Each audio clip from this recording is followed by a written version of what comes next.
If you're trying to get better at Siege, being consistent is probably the most difficult thing you can do. It doesn't really matter how crazy your best plays are if you're only pulling that off once every 10 games. Instead, work on bringing up your baseline so that you can perform at a high level all the time. To build this consistency, every time you open up the game, you should be warming up, whether this is before a big comp match, ranked game, or even just casual with your friends. If you want to be playing at your best, you have to warm up. Getting a solid routine that warms up all your core mechanics will make consistency far easier, and it'll really clearly show you what you need to work on as a player.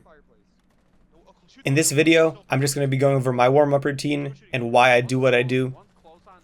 I've developed this over 6 years of playing the game and over 1,000 hours of playing competitively, and this warm-up routine has helped me perform my best in important games.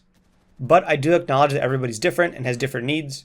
So if you feel that parts of this don't apply to you, you can change it or remove it altogether. But this is my warm-up. It takes about 30 minutes to complete, and let's get into it. So first, before I do anything, I like to get a nice big glass of water. Siege is a game that requires a lot of focus, and when I'm not hydrated enough, I feel tired, not focused, and slow overall. So I like to always have water next to me while I play. I always take 30 seconds and just grab some water before I get into the warm-up.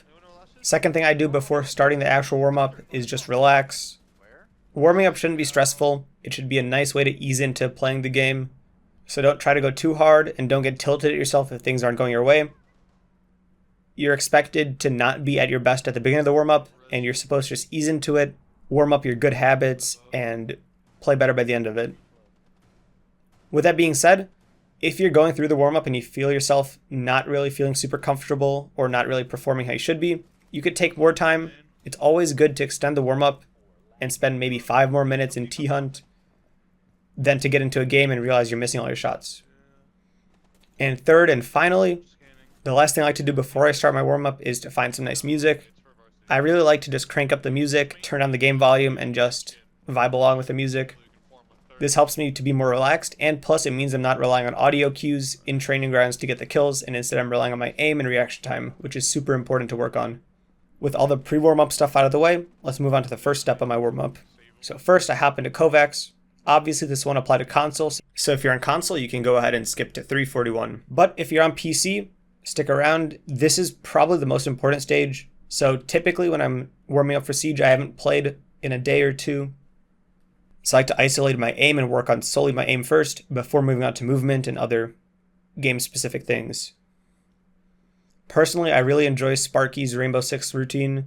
I'll link that in the description if you want to follow it. But it's a really well-rounded aim training routine that kind of goes through. It really does a good job of warming up your tracking, reaction time, mouse control, all that good stuff. So I run each task for around 5 runs. This isn't a hard rule. I have no hard number that I'll stick to. If I'm doing really well, I'll do maybe 3 per task. If my aim is feeling pretty average, I'll go for 5. And like I said previously, if I am struggling with a certain task, I'll replay that until I feel comfortable. You know, it's not about putting in a set amount of time, it's about feeling good. So take as much time as you need and just really get a good warm-up. So once I'm feeling fully comfortable with my mouse and my aim in general, I'll move into training grounds. And here, I'll of course turn on the new headshot only mode, load up Coastline Disarm Bomb, and I'll go one by one, going through all the scopes I use most commonly. So that's the 1x, the 1.5, and the 2x. I don't personally use the 2.5 or the 3x, but if you are a fan of those, you can absolutely run those. So I'll just go one at a time, completing the training grounds, trying to hit those headshots as quickly as possible, take as little damage as possible. And each disarm bomb on normal gives you between 50 and 60 enemies to shoot at, which I think is a really solid number per scope. So in total, this warm-up, you're going to be shooting around minimum 200 enemies, which is a really solid warm-up. It gives you a variety of angles, stances, and different situations just to practice all around.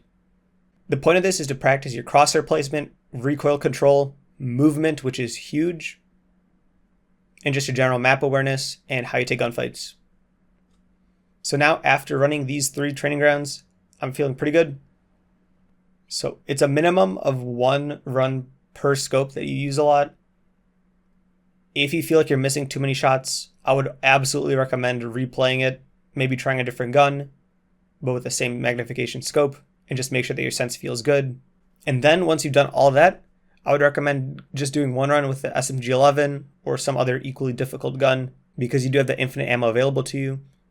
So yeah, if you had the extra time, just do one run with a harder gun, learn that recoil spray, and soon enough you'll be mastering it. This warm-up doesn't take any longer than 25 to 30 minutes. If you're really feeling like you need more practice, you can extend this obviously by just replaying tasks, but it's really about feeling comfortable and having those controlled movements, whether you're in PC or console. It's really important to have good control over whatever peripherals you're using, and to just really make sure you're feeling familiar with everything you use. If you follow this kind of routine every day, you'll be building consistency, and you'll become a better player overall, just by building that consistency and being able to perform day in and day out. Thanks for watching, and I'll see you in the next one.